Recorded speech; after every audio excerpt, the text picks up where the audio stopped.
Bonjour et bienvenue dans mon journal de lecture, petit voyage en Amérique, mais en restant entre nous.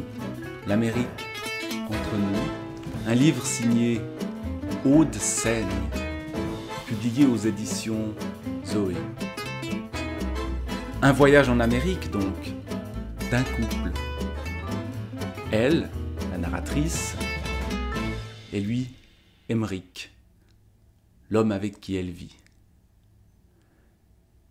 Et ce voyage a des raisons professionnelles.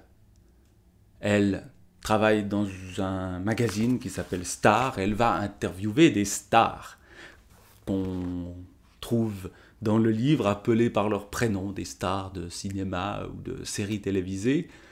Moi-même, je les ai de loin pas toutes reconnues. Je lirai un passage d'une que j'ai quand même reconnue. Mais voilà, l'Amérique comme lieu des stars, lieu où l'on peut rencontrer pour de vrai ces êtres de fiction. Et puis l'Amérique comme lieu de nature aussi, parce qu'Emeric, lui, est photographe animalier. Lui va aller dans les grands parcs naturels des États-Unis, traquer des animaux. Et donc il voyage aux États-Unis avec, bien évidemment, quand on a ce projet de découvrir ce pays-là, dans la tête, 1000 clichés. Voilà ce qui est écrit au chapitre 17.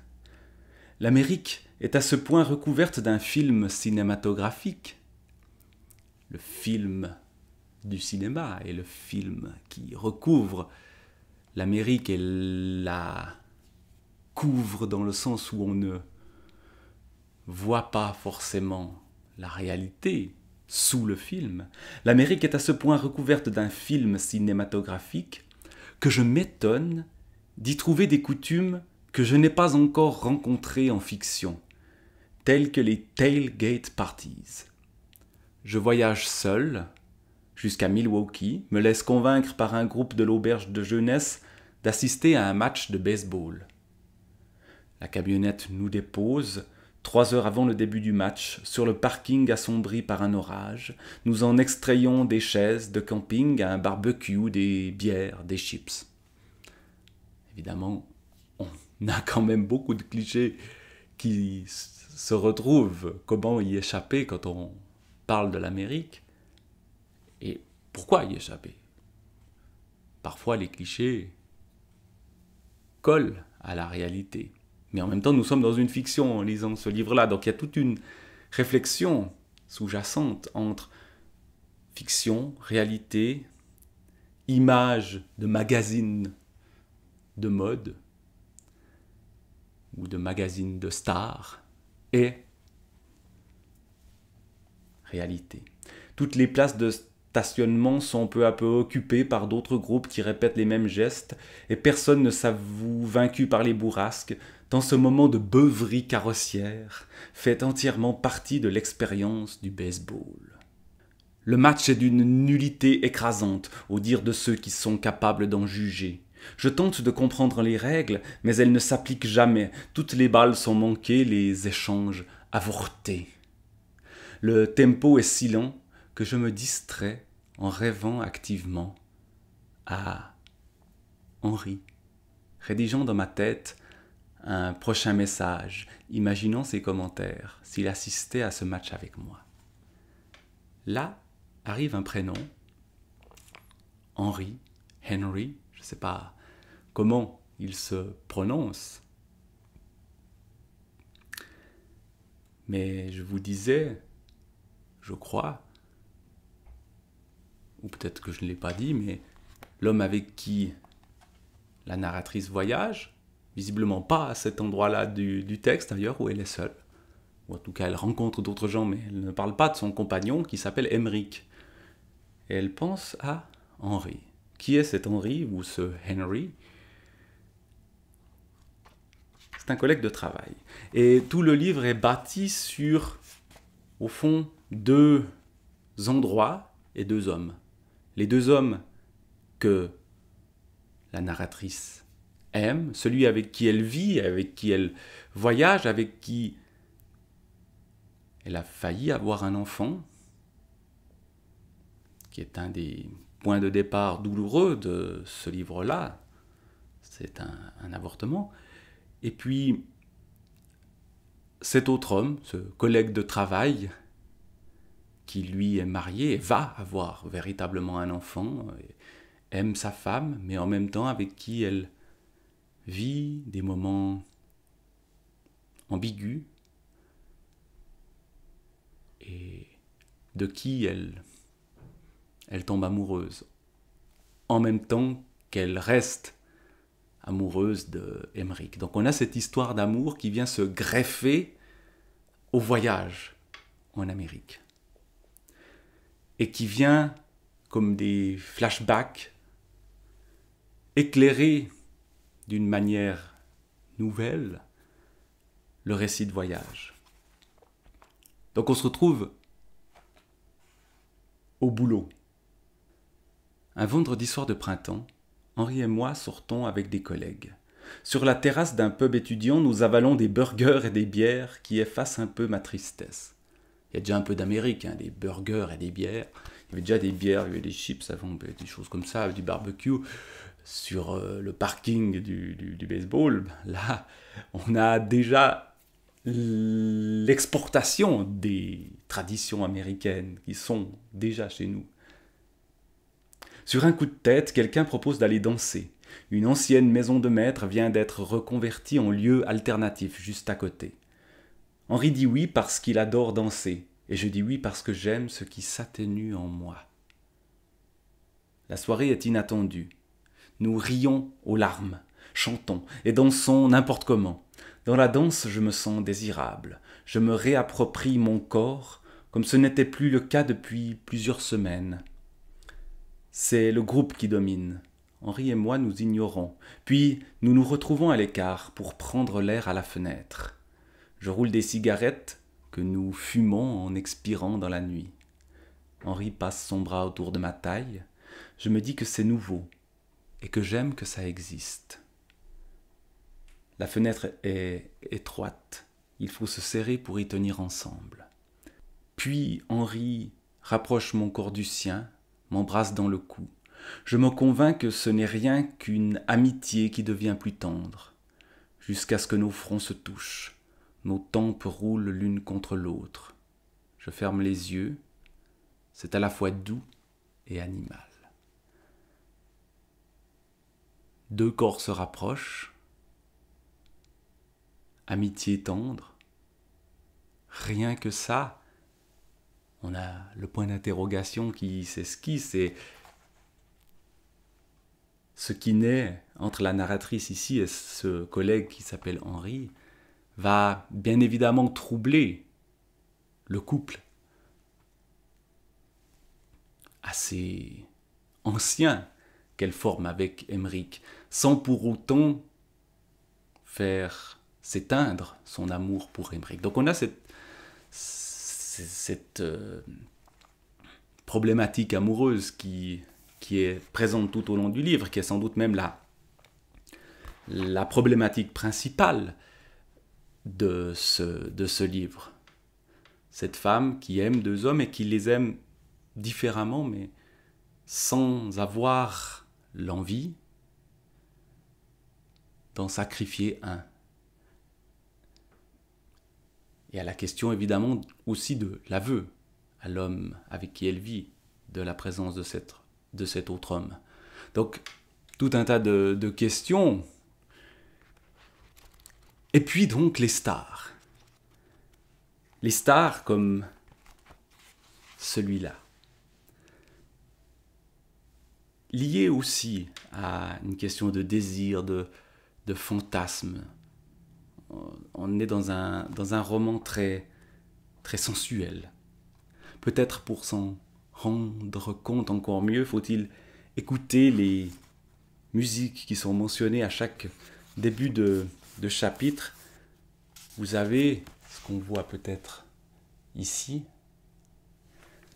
une playlist à écouter. Alors faut-il l'écouter en lisant? Je ne l'ai pas fait, j'ai écouté un peu ces musiques-là dans le temps libre que j'avais après lecture ou entre deux moments de lecture. Et je n'ai vraiment pas tout écouté. D'ailleurs, c'est des musiques très, très variées que je ne connais pas toutes. Mais donc, peut-être faudrait-il avoir cette musique-là en fond, mais lire en écoutant de la musique est quelque chose que je fais peu, ou en tout cas pas de la musique avec des mots dedans. Et là, c'est souvent des chansons.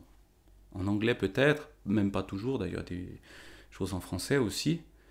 Et je vois ici Symphonie numéro 5 Adagietto de Mahler aussi, donc là, peut-être que ça, écouter la symphonie de Mahler, ce serait plus adapté pour la lecture. Mais je m'égare un peu dans l'à côté du livre où l'ambiance de ce livre-là, ambiance assez légère, mais pas toujours, ambiance sensuelle, disais-je. Et là, je retombe à peu près sur mes pattes, en ayant tout d'un coup la voix de Céline Dion dans la tête. Quand j'avais 13 ans, Céline Dion n'est pas du tout dans la liste des musiques écoutées, mais moi ça me vient quand même dans la tête. Pourquoi? Quand j'avais 13 ans, le visage de Jack dans Titanic, ses yeux mentalo, ses mèches blondes parfaitement disposées sur le front. La peau imberbe, un mélange d'innocence enfantine et de début de sexualité, comme dans cette scène où Jack fait l'amour avec Rose.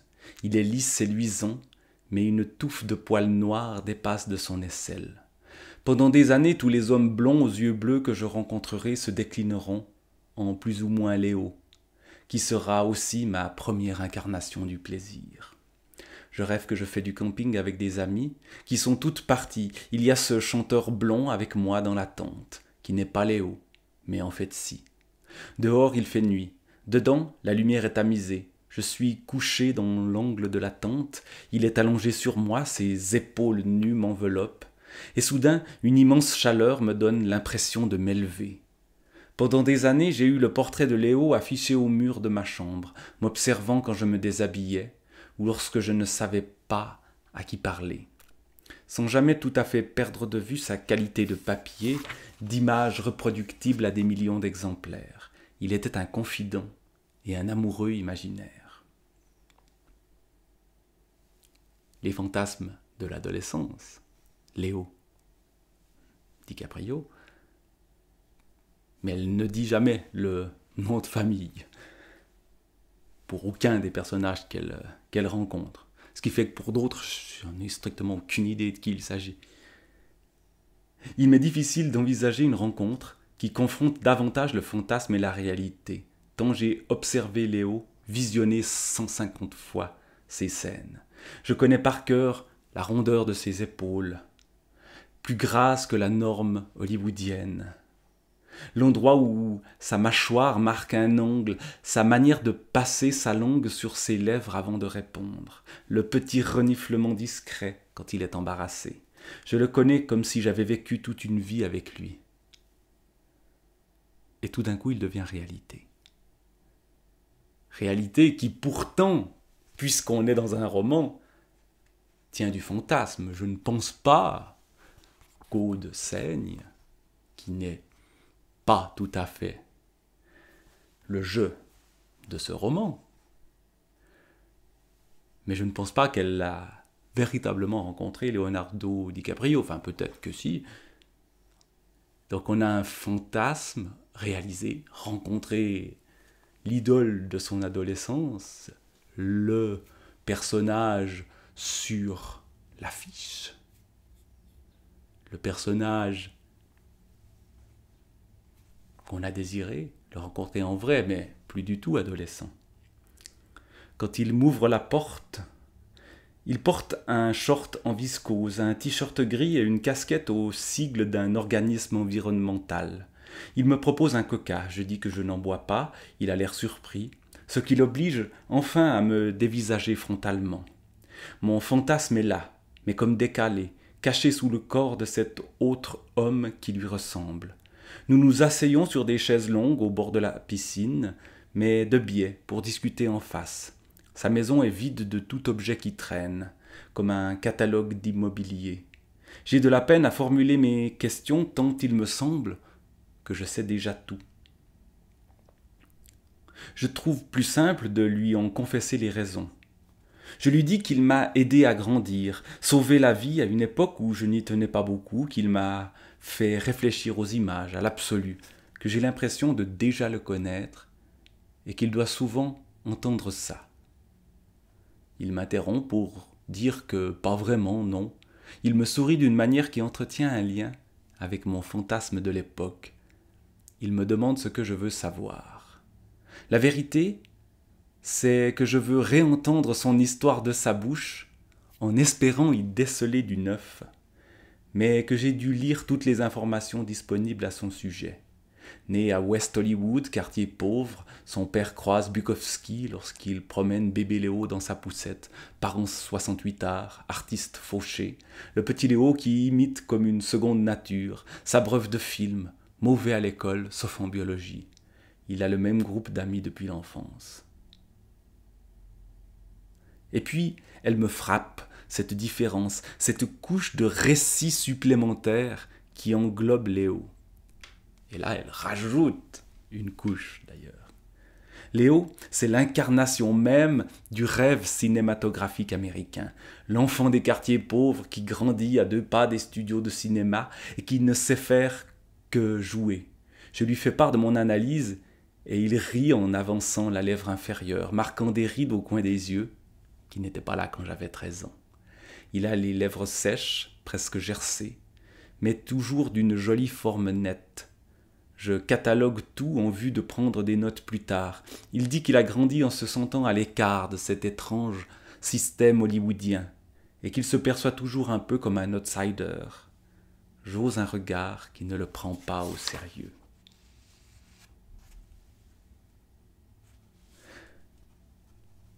La rencontre avec la star, il y en a d'autres dans ce livre-là. Celle-ci me paraît la plus forte.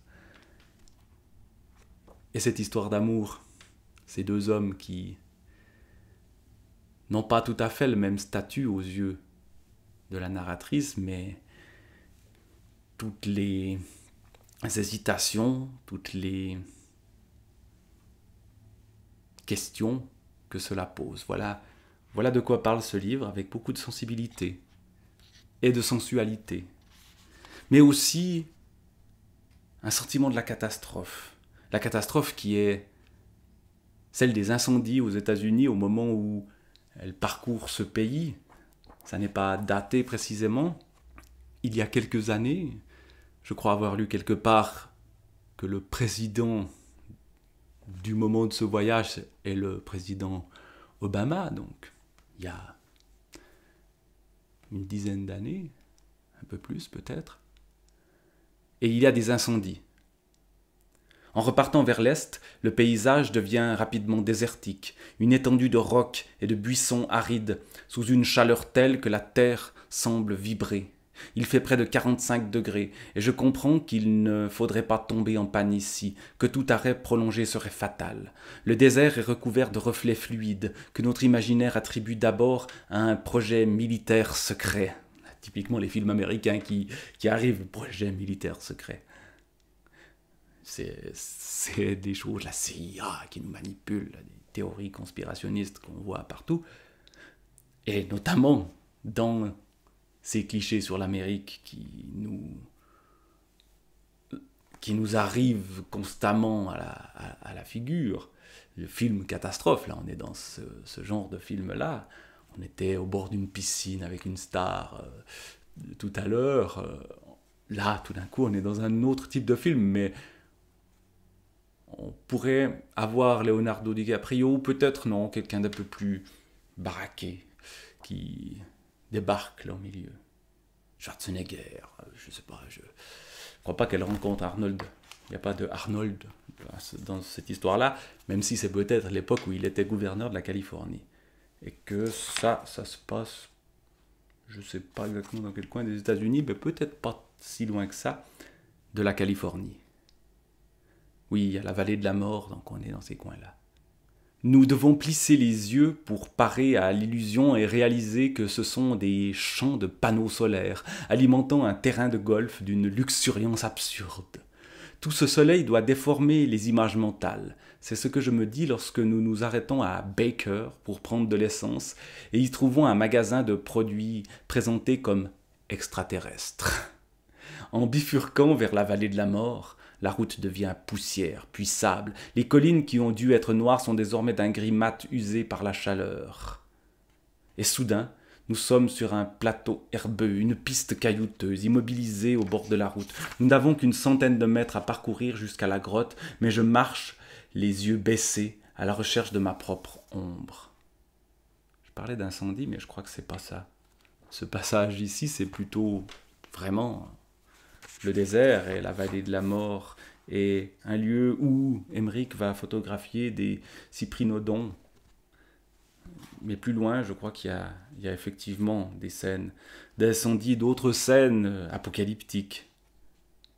Donc mélange de glamour, de douceur, d'amour, de sensualité et de catastrophe, et de perte de repères, et de doute, et de larmes dans ce livre-là.